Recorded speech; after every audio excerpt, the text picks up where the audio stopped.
Hey, it's Nicholas with the Backyard TARDIS here with another top 10. This time going to be doing some top 10 cartoons of the 80s. And so I want to kind of do this a series of ones, different decades, and I'm going to spread them in between my other top 10s. But with Masters of the Universe out on Netflix right now, it's got me really nostalgic for the cartoons of the 80s. And so made me decide that I wanted to do top 10 cartoons of the 80s. And on that note, I'm going to do shows that were only in the 80s by like 1 year. They're not going to count for this list.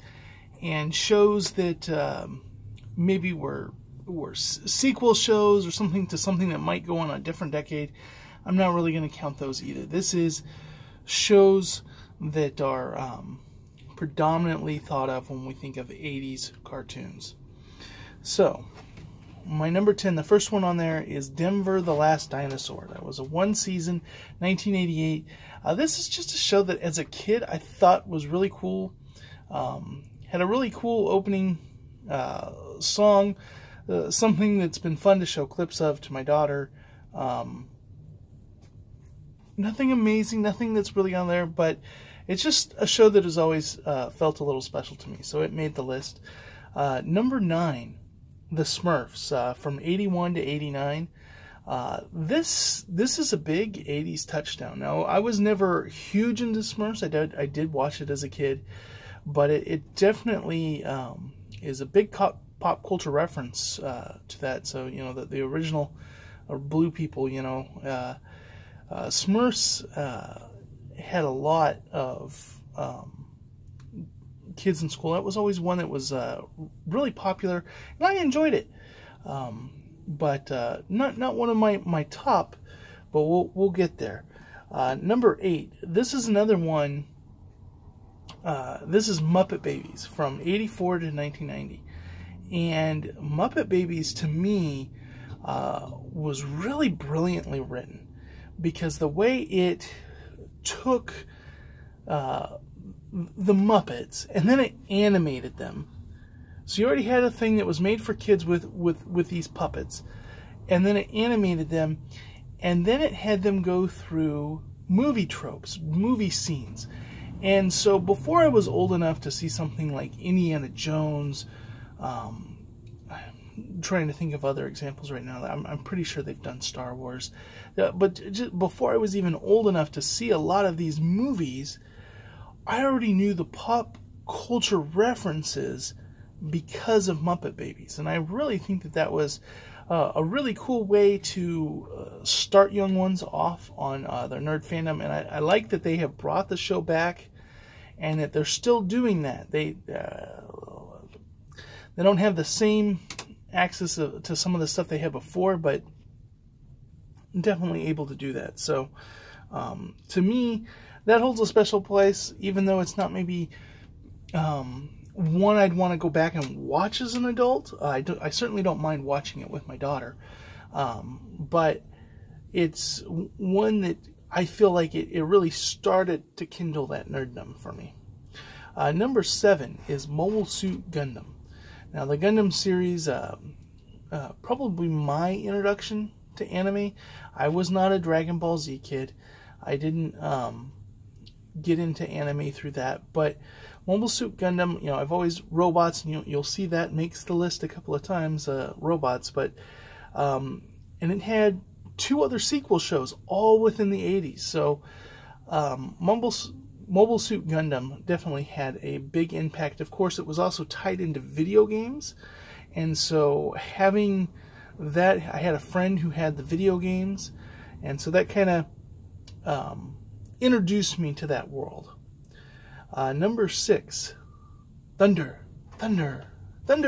roar. Yeah, the Thundercats was a fun, corny show. This is one I actually didn't appreciate that much as a kid. I thought they looked dumb, but it was later on when I was feeling nostalgic for another item on here that a lot of people compare to Thundercats.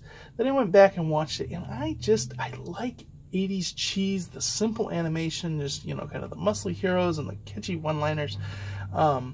So for that, Thundercats makes it there. Number 5 is one that almost... I debated about whether it met the definition, which is Teenage Mutant Ninja Turtles from 87 to 96. So it was in the 90s more than it was in the 80s, but it was in the 80s for a significant amount of time, and people refer to it as 80s Turtles. And it defined the 80s. It defined tons of people were Turtle fans as kids. Now, at the time, like, I remember, you know, I was late to the Turtle Party. And so this wasn't actually the first cartoon of the Turtles that I watched, but I went back and watched it and totally enjoyed it. And you can see why this captured so many, why this was so popular amongst kids at school. So definitely, and of course, you know, some amazing video games based off of it. The Turtles stand the test of time. And once again, 80s cheese, pizza, Turtles in a half shell, like all that stuff goes really good. Now, going number 4, this is one that I actually watched a lot of as a kid, and have a fondness for. Inspector Gadget ran from 83 to 86. And Inspector Gadget was just a fun show. I loved watching Penny and Brain solving all the things while the inspector just, you know, bumbled his way through the episode. Claw at the end. Just loved this show so much. So much fun. And I think it's one that they've tried to bring back a couple of times, but to me, I think it's one of the greats. It's kind of a touch icon franchise that I'd like to see more of. Number 3, Voltron, from 84 to 85. This was a the original, you know, robots combined to create the big robot, you know, before Power Rangers did it. It's what made people into big fighting robots, along with Transformers. We'll see that here coming up.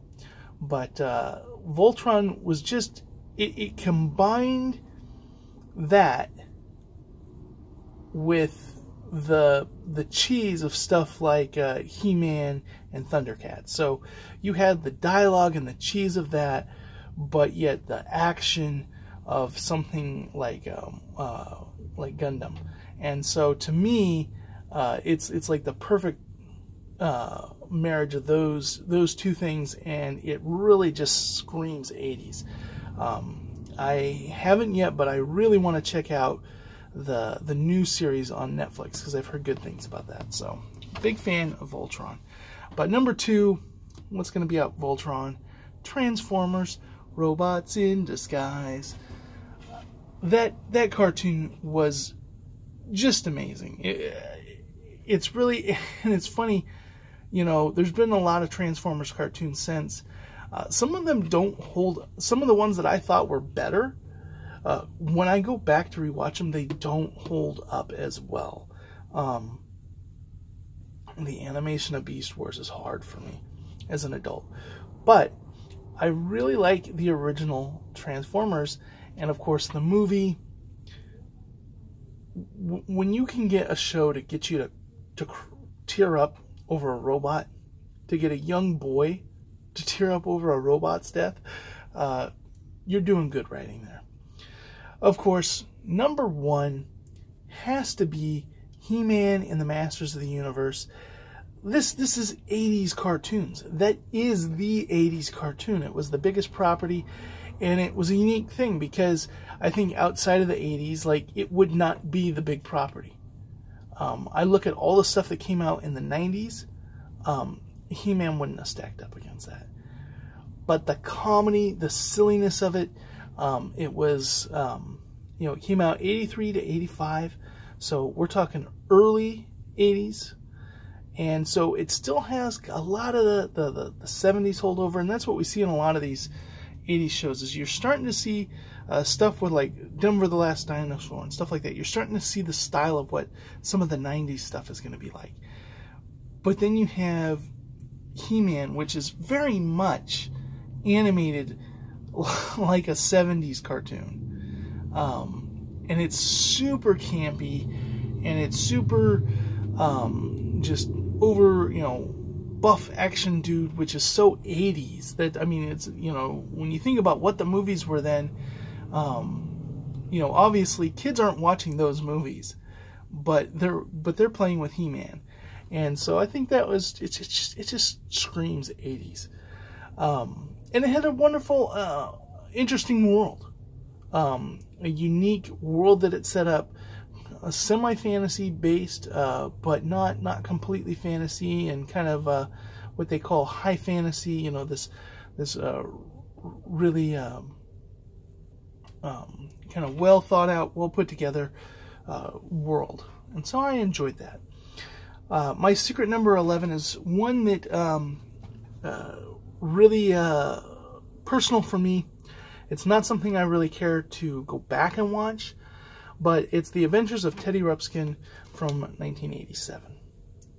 And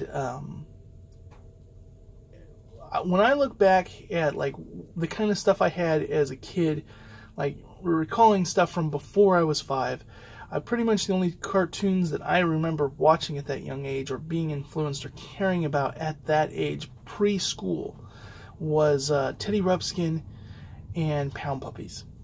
And but Teddy Ruxpin was the thing that I had a Teddy Ruxpin. I still have my Teddy Ruxpin. I had it since I was a baby.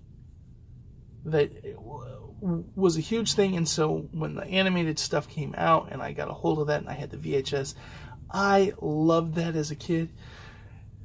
It is nothing revolutionary in the world of storytelling.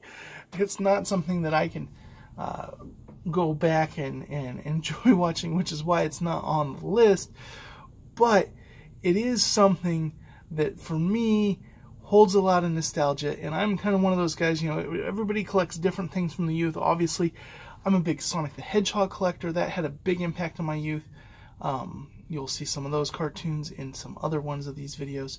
But for me, I could see myself buying Teddy Ruxpin merch as an adult, because it meant so much to such a huge part of my childhood.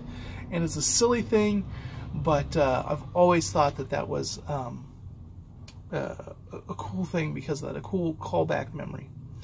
Anyways, that's my list of top 80s cartoons. When I looked this up, there was I started out with a list of, I think it was like 23 of them that I liked from the 80s, and had to whittle it down to this list. So what's your list? What do you like that maybe I didn't have on the list, or what did I have on the list that you really agree with? Let me know down in the comments below. Have a good day.